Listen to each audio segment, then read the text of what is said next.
My boss thought he could deny me the bonus I worked 3 years for, and I'd just take it quietly.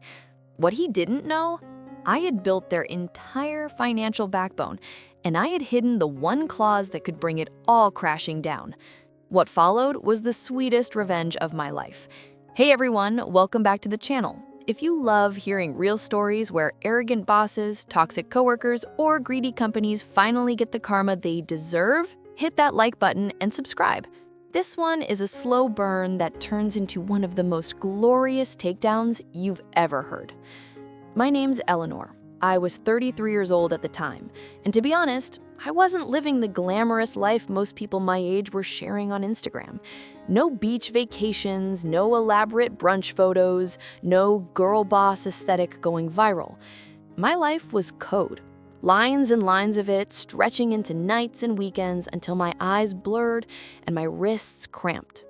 I was the lead architect at Hartwell Manufacturing, though most people didn't even know my title. Around the office, I was just Eleanor from IT. But the truth is, the company's entire financial survival rested on what I'd built. See, 3 years earlier, I got assigned the Monster Project, migrating all of Hartwell's ancient financial systems from an old mainframe to a modern cloud platform. This was not some quick app build. We're talking payroll, purchasing, accounts payable, credit, dashboards, all the arteries that keep a $2 billion manufacturing company alive. If I messed up, the lights went out. If I succeeded, nobody would notice, except maybe my cat, when I finally came home from a week of 12-hour days. I gave up weekends with friends, I missed birthdays, I logged in from my parents' Thanksgiving dinner while everyone else watched football. And if I'm honest, a small part of me kind of liked being the quiet hero, the one who could fix the impossible. But the bigger part, it was exhausting. And what kept me going through those 3 years was the contract. Because when I signed on to this, buried in my agreement was a bonus clause. If the project succeeded, if we cut over without downtime, if everything ran as planned, I was guaranteed a payout, a life-changing payout. Not buy a yacht money, but enough that I could wipe out my student debt, stash a real down payment on a house, and maybe, finally, have some breathing room. The day the migration went live, it was flawless. No crashes, no late-night emergency calls, nothing. I hit every benchmark. You could almost feel the collective sigh of relief across the offices. People clapped me on the shoulder, someone popped champagne in the break room. For a fleeting moment, I thought, finally, they'll see me. They'll know I delivered. Then walked in Tyler Bradshaw. Imagine the most smug, entitled 30-something executive you've ever met. Now picture him in a too-tight suit, holding his phone like it's a mirror, smiling like he invented fire. That's Tyler. He was technically my manager, though most people in IT knew he couldn't tell a database index from a toaster. 33, son of one of Hartwell's board members, MBA stamped on his resume in gold lights, and completely talentless. He lived for LinkedIn posts about driving digital transformation, while the rest of us were in the trenches making those PowerPoints real. He leaned on my desk, didn't wait for me to look up, and said the line that changed everything. Hey, Eleanor, quick thing about your bonus. Corporate's tightening up, policy shift. So it's not going to happen this time. I remember staring at him, my mind almost blank. Policy shift, I repeated, hearing my own voice turn flat. Yeah, nothing personal, he chirped, already sliding toward the door. It's just the budget. You understand. Nothing personal, I echoed. But inside my chest, it felt like something tearing down the middle. Nothing personal? Like the 3 years I gave them weren't personal? Like the nights I sobbed at my desk when an integration I'd spent weeks on black-screened at 2 in the morning, that wasn't personal? Like the house I dreamed of and the debt I dragged behind me didn't matter. My bonus had a name, survival, and he brushed it away like gum stuck to a shoe. That night, I sat at my desk long after everyone else had gone home. The hum of the air system sounded like static in my ears. My coffee had gone cold, and all I could think was, they think I'm disposable. They think I'll take this like a tired dog, roll over, and keep fetching. Tyler and the board had one problem. I was not disposable. Because 2.5 years earlier, during one of the many times the company threatened to outsource my project to Dallas, I'd added something quiet to the contract. One sentence, buried deep in the licensing agreement. Nothing flashy, nothing that anyone in upper management cared enough to read. But I read it, I wrote it, I fought for it. It said, if the principal architect of the system is terminated or left unpaid for more than 4 days, the entire license becomes invalid. All access rights revoked, systems down. Who was that principal architect? Me, Eleanor Mitchell. My name written in permanent ink, locked inside vendor paperwork no one else had touched. That night, as I pulled up the PDF, the words glowed at me from the screen. Clause 8.2, my safety net, my weapon, my justice. But in that moment, sitting alone with the buzzing lights and the taste of bitterness like pennies in my mouth, it didn't feel like revenge. It felt like heartbreak. They had used me and thrown me away. When I woke up the next morning, it wasn't anger that hit me first. It was exhaustion. The kind that makes you sit on the edge of your bed staring at the floor, wondering what the heck you're even doing with your life. My alarm clock was flashing 6:30. My coffee maker sputtered like it was on its last leg. And I thought, 3 years. For what? I went to work like nothing happened. That's the part a lot of people don't get about these stories of revenge. You don't storm in, slam desks, and start yelling. No, at first, you do exactly what they expect. You keep your head down, you show up, you keep fixing things. Because deep down, some part of you is still trying to prove you're worth it. Hartwell's offices were gray and sterile, the kind of corporate building where fluorescent lights buzz in your skull like gnats. I sat down at my desk and logged in. 15 new tickets in my inbox. A system hiccup in payroll, someone in sales complaining their dashboard wasn't refreshing fast enough, an error in accounts payable that I knew was just user input. Same mess, different morning. Tyler walked past me while talking loud on his Bluetooth. He didn't even look my way, and I felt it. This ache in my chest. 3 years of my life had been reduced to background noise for his next brag post. The champagne bottles from our celebration still sat in the trash can by the break room. I could picture the cork bouncing off the ceiling tile while everyone laughed. That cork might as well have been the last 3 years of my life. Popped, fizzed, and gone. I answered emails. I debugged code. My hands moved on autopilot, but my head was chaos. Every time I thought about Tyler's smug little smirk when he said policy shift, my stomach twisted. And then there were the doubts. What if I was overreacting? What if I really was replaceable?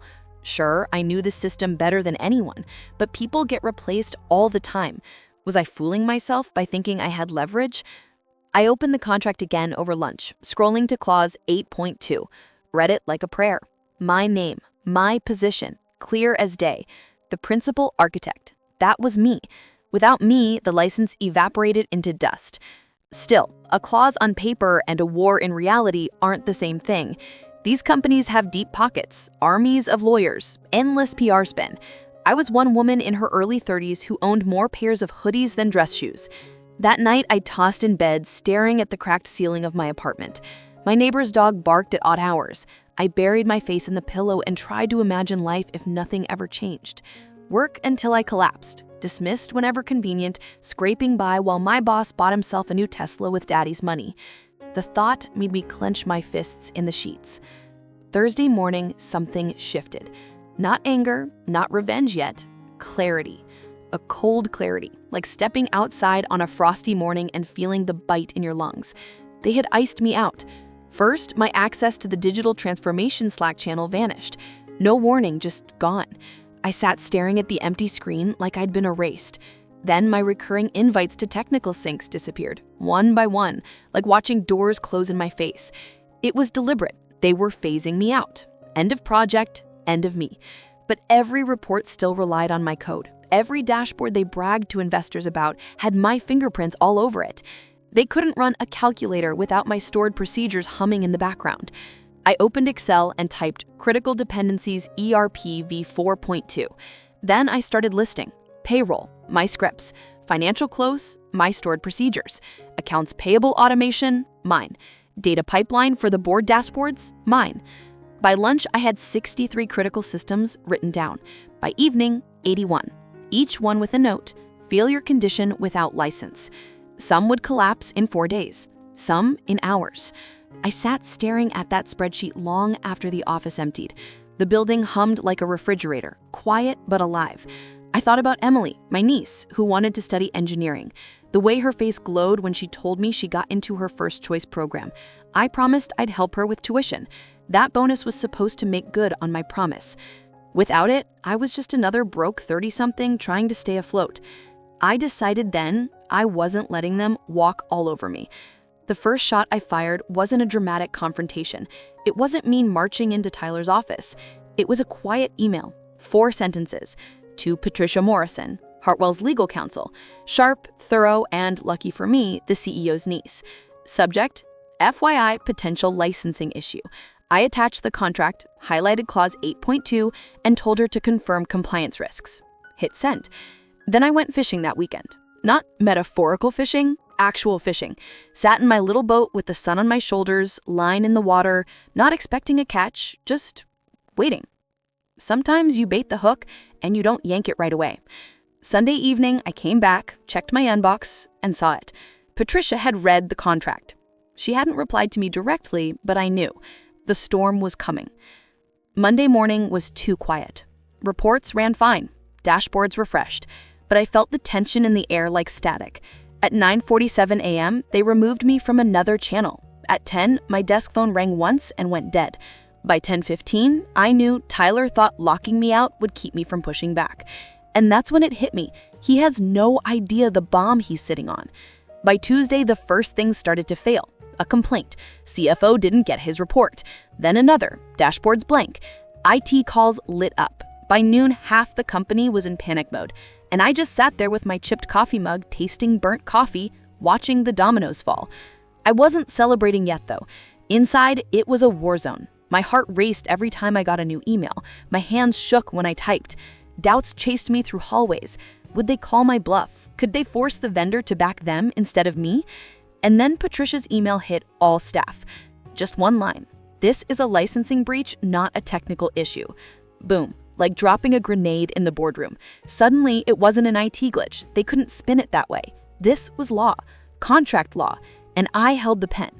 The next day, the CEO called an emergency meeting. Conference rooms filled with shouting. Tyler went red in the face, gesturing wildly in the glass walls like a mime trapped in a box.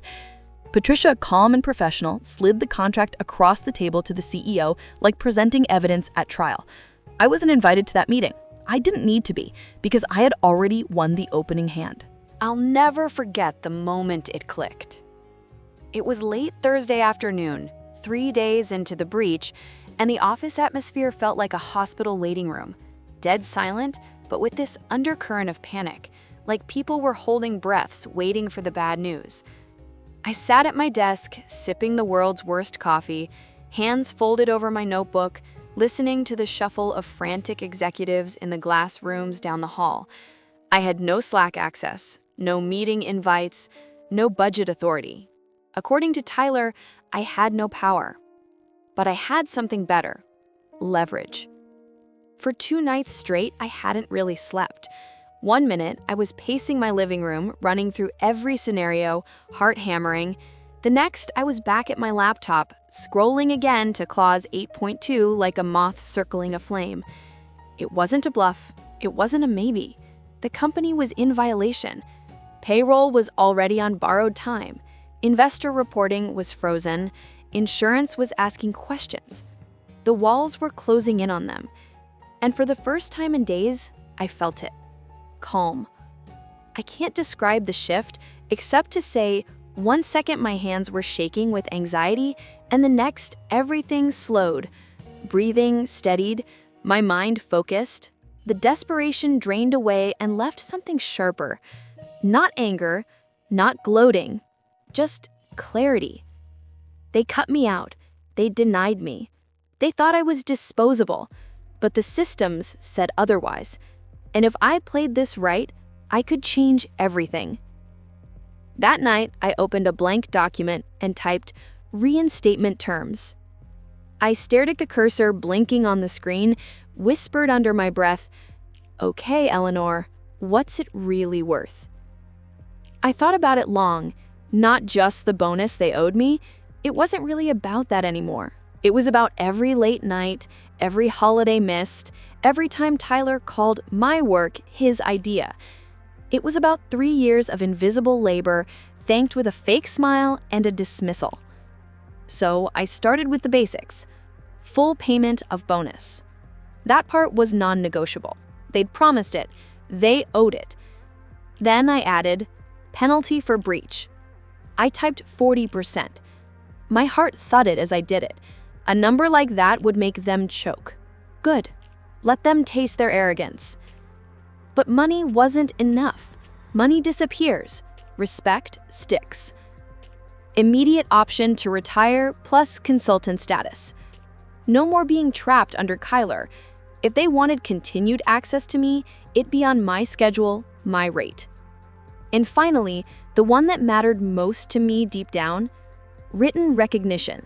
Public acknowledgement of my role, read by the CEO at the next all hands, published in company records. A name etched into history. Proof I'd existed and mattered.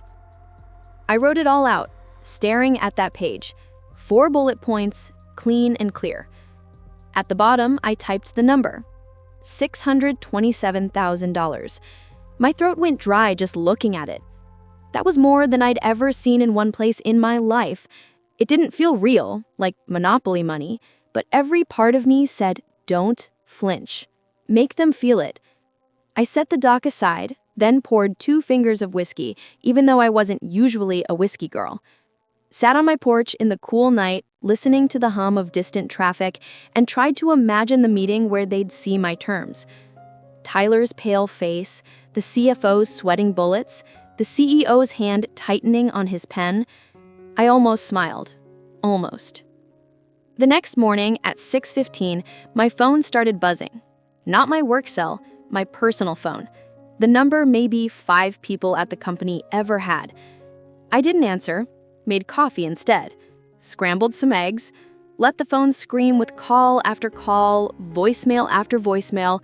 At one point I counted 12 missed calls, 8 messages, all before 7 a.m. I ignored every single one.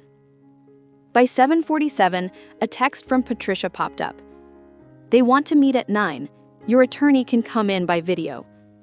I stared at it for a long moment, then typed back the words that made my hands shake with adrenaline. They already have my terms. She replied in seconds. Understood. When I walked into that office at 8:59, 5 minutes early because old habits die hard, the air was thick as molasses. You ever walk into a room and feel all the eyes burning into you? That was it. Conference room A, the big one with glass walls and floor-to-ceiling windows, was packed. The CEO sat at the head, too calm, too polite. The CFO hunched beside him, papers scattered in front of him like they might save his life. HR was there with an expression I can only describe as damage control. And in the back corner, with shoulders hunched and face pale, sat Tyler. He didn't meet my eyes. On the screen across from me, my attorney logged in by video. Calm, professional, ready. She smiled faintly and nodded when she saw me. Eleanor, the CEO began, standing half an inch like he might shake my hand, then thinking better of it. We've reviewed your proposal, and we understand the gravity of the situation. I stayed silent, sat down. Let the silence work for me. He cleared his throat. We'd like to discuss alternatives. No. My voice was sharp and steady. No alternatives. These are the terms. You could hear a pen tap across the room. The CFO leaned forward, flustered. Miss Mitchell, we're talking about over $500,000 for what amounts to a contractual technicality. I locked eyes with him. Your entire financial infrastructure is dead. Payroll stops Friday. You can't report earnings. You can't tell investors why their dashboards are blank. That a technicality to you?" His mouth slammed shut. The CEO tried for diplomacy. "Eleanor, you've been with us for years. We value your contributions. This is just... It's been a difficult budget cycle. Surely there's a middle ground." I actually laughed once, flat and humorless. Middle ground was paying me what you promised. That ship sailed. The silence afterwards, broken only by the hum of the AC, was one of the sweetest sounds I've ever heard. But I wasn't done planning. If they caved today, my life changed. But what about tomorrow? What about 6 months from now, when Tyler wormed his way back into favor? That's when I knew my last bullet point, the one about public recognition, wasn't negotiable. I wasn't going back into the shadows. I let them sweat for 30 long minutes, my attorney holding the line steady with every attempted compromise, shot down. Payment had to be immediate. Wire transfer confirmed by close of business, my consulting agreement written as a separate contract, every word carved in stone. When I finally walked out of that room, the CEO's face had gone gray. Tyler looked like a ghost. Outside, Patricia caught my arm. "You played that perfectly." I nodded, quiet, steady, but inside, my body buzzed like electricity. That was the turning point. The girl who had sat silent at her desk, wrung out and overlooked, didn't exist anymore. Now, I was the architect of not just the system, but my own damn future. When the wire transfer hit my account, I was sitting in a coffee shop downtown with a latte that actually tasted like coffee instead of burnt motor oil from the office pot. Ping. $627,000. Just like that.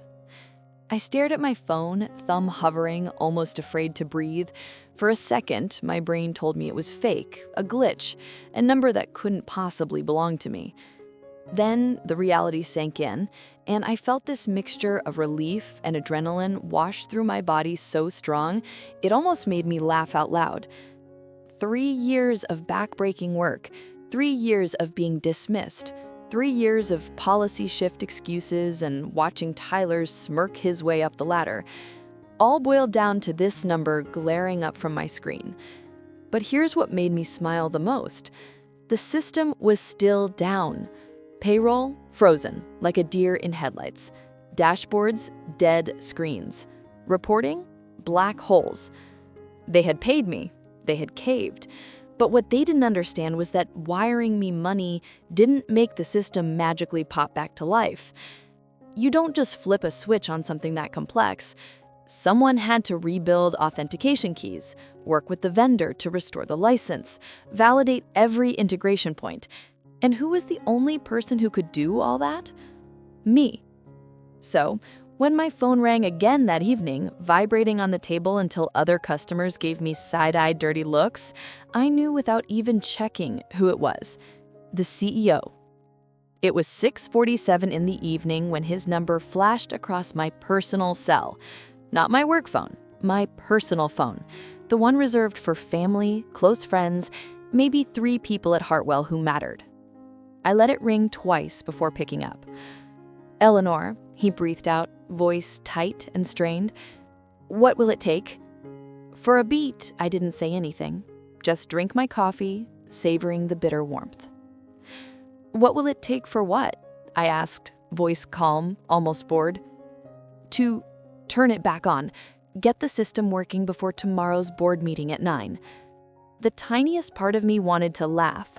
The mighty CEO of Hartwell Manufacturing, who probably walked past me 1,000 times without even remembering my name, was now calling me on a Thursday night like a college kid begging a tutor to finish their final project before deadline. I leaned back in my chair, tilted my head toward the ceiling, and said, "You already have my terms." "Yes, I know. We transferred the payment. You saw it, right? You got it. We accepted your terms." I cut in. "You accepted the legal terms. That reinstates the contract, sure, but that doesn't magically bring your systems back to life." The line went quiet. I could almost hear his gears turning, trying to process. "What do you mean?" he asked eventually. "I mean, someone has to do the work. coordinate with the vendor, rebuild the authentication layer, reestablish every integration point, run the tests, make sure it's compliant. That doesn't happen by itself. Silence. Then I heard him sigh, long and heavy. He was exhausted, cornered. Finally, in a smaller voice than I had ever expected from the man, he asked, "How long?" I answered, "Depends." "On what?" I smiled to myself. "On whether I'm the one doing it." The pause that followed nearly made me laugh into my coffee cup. You could almost hear him choking down his pride. "The consulting arrangement. 300 an hour, 20 hours a month. We'll approve it immediately. Can you do it? Please." I pretended to think, sipping slowly, then said flat, "Maybe. But not tonight. Not even tomorrow morning." "Eleanor, the board meets tomorrow at 9. We need—" I interrupted. "You should have thought of that before you broke the contract. Tomorrow afternoon, 3 p.m. Take it or leave it." A long pause. Then, "Fine, 3 p.m. One more thing," I added. "What?" he asked, voice tight.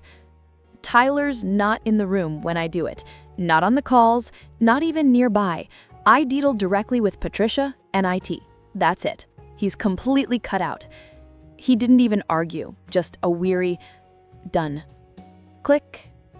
I sat there in that coffee shop afterwards, the hum of conversations around me, steam sissing from the espresso machine, and all I could think was, after all those years, I'm the one with the leash in my hand.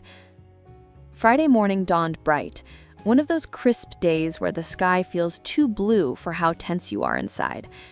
I didn't rush into the office, didn't even set foot there. For once in my life, I wasn't panicking over being on time. I made a real breakfast. Eggs, bacon, toast. Read the paper. My phone buzzed with updates from Patricia. 8 a.m. Board meeting started. They're asking timeline. 9:15 a.m. CEO reading your acknowledgement slide now. 11:30, she sent me a photo. The slide projected 6 feet tall in the all hands. Enterprise resource planning success. Recognition of Eleanor Mitchell. Then bullet points. Principal architect, led migration from COBOL to cloud, critical to financial infrastructure, 27 years old at the start of the project, 3 years of service, indispensable. I stared at it and felt something crack in my chest. Not anger, not bitterness, just validation. For the first time, my name was in the record. At 2:45, I strolled into the building. Patricia met me in the lobby. Tyler was nowhere in sight. I suspected buried in some empty office licking his wounds. We walked to a small conference room where the IT director and a couple engineers I respected were waiting. Good people who'd actually listened when I trained them. "All right," I said, rolling up my sleeves. "Let's fix this." It took 4 hours, painstakingly tedious hours. Call the vendor, verify contract status, align compensation logs, reset the auth keys, and test every endpoint one by one. Little by little, the lights came back on. At 7:59 p.m., the first dashboard loaded. By 7:30, payroll cranked. By 8 a.m., everything hummed. The IT director shook my hand. "Thank you, Eleanor. Couldn't have done it without you." I said quietly, "I know. Just fact." I packed my laptop and walked to the elevator. Patricia caught me at the door. "You did good," she said softly. "More than good. They'll never forget this." I gave her a tired smile. "I don't need them to never forget. I just need them to never try that crap again." She nodded. Fair. The elevator closed between us. The fallout was messy for them, sweet for me. By the next week, word of the Eleanor clause was circling LinkedIn groups, IT forums, even local business papers. Architect uses one contract line to take entire company hostage. Some framed it as ruthless, others as genius, but everyone agreed it was legendary. Tyler? He got reassigned, a meaningless title, strategic advisor, with no team, no power, no clout. Last I heard, he was applying elsewhere, his last name no longer enough to paper over failure. Good luck to him. Me, I set a schedule. Consulting twice a week, 4 hours each, my rate, my terms. On Tuesdays and Thursdays, I stopped by the office, calmly training the next architect. I even made sure his contract had the same clause mine did. Patricia insisted on it. Lesson learned for them. Outside of Hartwell, other consulting firms started calling. Some I took, some I turned down. I had choice now. Freedom. Leverage. But the best moment came Saturday morning, sitting across from my niece Emily at a diner. Pancakes stacked high in front of her, syrup dripping as she grinned at me. "Mom told me what happened," she said through a mouthful of breakfast. "They tried to screw you, huh?" "Yeah," I admitted. "But I made them pay." Her smile turned mischievous. "That's badass." I couldn't help but laugh, my first real belly laugh in weeks. "What did you learn from it?" I asked. She thought, poured more syrup, and said simply, "Get it in writing and read the fine print. That's part of it. The other part is know your worth. Don't let anyone tell you you're disposable. And if they try, make sure you've got leverage."